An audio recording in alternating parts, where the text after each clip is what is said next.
Mysterious Forest is a kid's game that adults won't mind playing. There's a little bit of strategy to this, a little bit of this, a little bit of that, but let's take our walk through the Mysterious Forest and see how it plays. Have you ever wondered what games you should keep or you should lose? Find out here at Purge Reviews. Have you ever wondered what games you should sell or you should use? Find out here at Purge Reviews. Find out on our top 10 list what games you cannot miss. Don't forget to subscribe to Purge Reviews. Mysterious Forest comes in a very beautiful box with great artwork. It's kind of a magnetic box. Open up. First thing I notice is a comic right here that kind of sets the story for the game itself. You can have a custom insert in here that you'll open up this plastic. You'll be able to get your very large tarot-sized cards. The backs are different depending on where they're played in the mystery. And you can just see the beautiful artwork that are on these cards. I mean, these are some of the most beautiful cards you'll ever see. These icons are really the game, what you're playing, but the artwork definitely tells a great story about what your character is doing. This is one of the most overproduced games that you'll find for something so simple.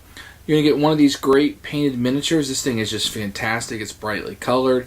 He just looks really cool, and this is super, super appealing to children or anybody else playing the game. You're going to get a set of 4 dice. Now, the dice are interesting, and you're going to love them or hate them. They're big, chunky dice, which I tend to like. This is actually printed on there, even though it looks like a sticker. I don't believe they're stickers. I can't feel it, and they seem to be printed on there. I haven't had any problems with them wearing, but I actually haven't played this game 100 times either. Then you'll take this part of it out, and this custom is really nice. You can get a bunch of tokens that you'll use throughout the game. These are very nice, nothing chintzy here. Underneath here, you're going to get a rule book. This is how I set mine up. The rules are actually quite simple. You can see lots of colors and examples and artwork included in here. Very, very, very good job. And there's different difficulties in there. Now, this little part is totally needless. All it does is stand on the final card, and it's the final boss. It serves absolutely no purpose in the game, but thank you for including it. And the final thing is you'll get this beautifully illustrated mat, which you will never see because it will be placed like this on the table, which will be your backpack, and this is kind of the timer for the game. You'll put 1 tile in each of these spots. So I'm going to try to scoop this in as far as possible just to illustrate how the board is set up. You will always start with this little starter card here. It serves no purpose. 4 forest cards, an encounter card, 2 more forest, and the final boss. Now, just for variety's sake, you're going to have a lot of other ones that could have been in this deck. These were randomly selected, so each time you play the game will be different, although it looks like a lot more variety than perhaps it is. So this will be spread out. I kind of condense it down so you can just see what you'll be doing. You also have a backpack, which you'll be starting out with a number of tokens, and you'll have these dice, and you'll put your little guy on the last spot. The game is fairly easy to play. What you're going to do is the first thing is you're going to take the first card, and you're going to look at it. 2 bags. And you set it back down. And then the next player playing will look at the next one. Lily Cape Magnifying Glass. Look at the third one. Horn Glove. And Sword Lighter Sword. Now, I didn't really put all that to memory, but you'll do that for all of the cards. And then when you're done with that, each player will take turns rolling the dice.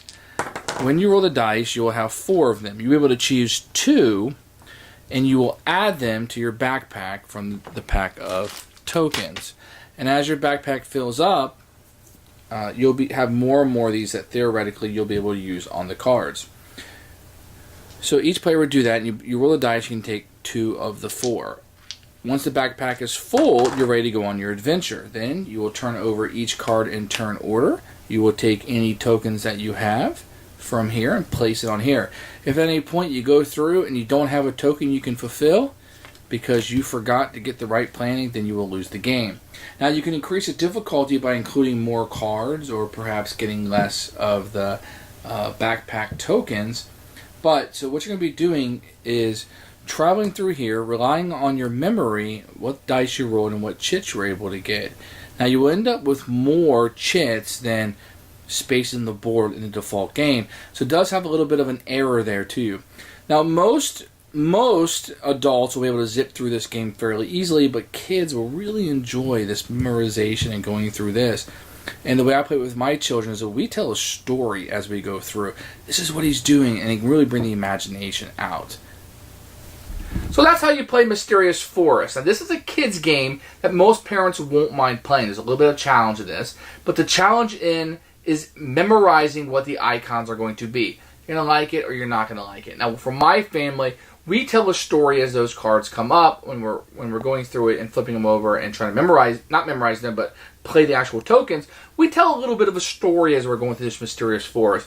And we branch it out a little bit. That's not required, but it does add a lot for my children and my family. With that said, you're really just memorizing things. If you don't have the right icons or tiles, you're going to run out. There are a few places where you can exchange them and get some power-ups, which is kind of cool and kind of neat. But for the most part, you're just memorizing this. Very simple game. Very overproduced game. That miniature that comes with this game is just fantastic.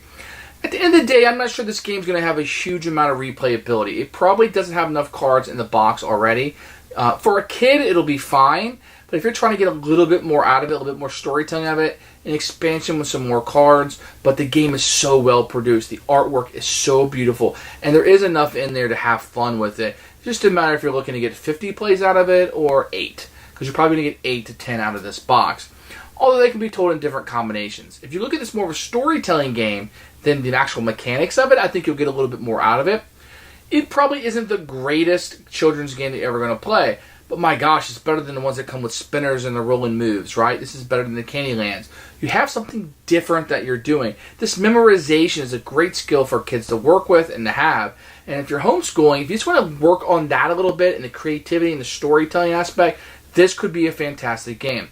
As a storytelling device, I think it's out of this world. This is one of the best children's storytelling games I've ever played. It looks beautiful. It starts out with this comic book feel in the box, and it starts a story, and then you tell it. So for that, it's really good. For homeschooling, I think this would be a fantastic addition for reading and storytelling and imagination and creativity and creative writing and that kind of stuff.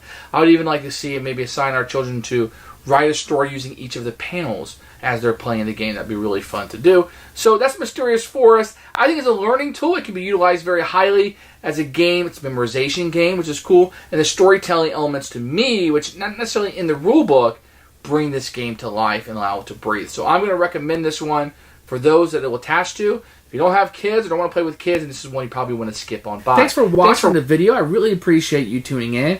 If you liked it, please like it and hit that little subscribe button. That really helps out the channel. Lets us know that you're getting the videos that you want. If you agreed or disagree with what I said, feel free to comment below. I'd love to hear what you have to say, and I promise that I will comment back. Thanks for watching, and everybody else, keep playing.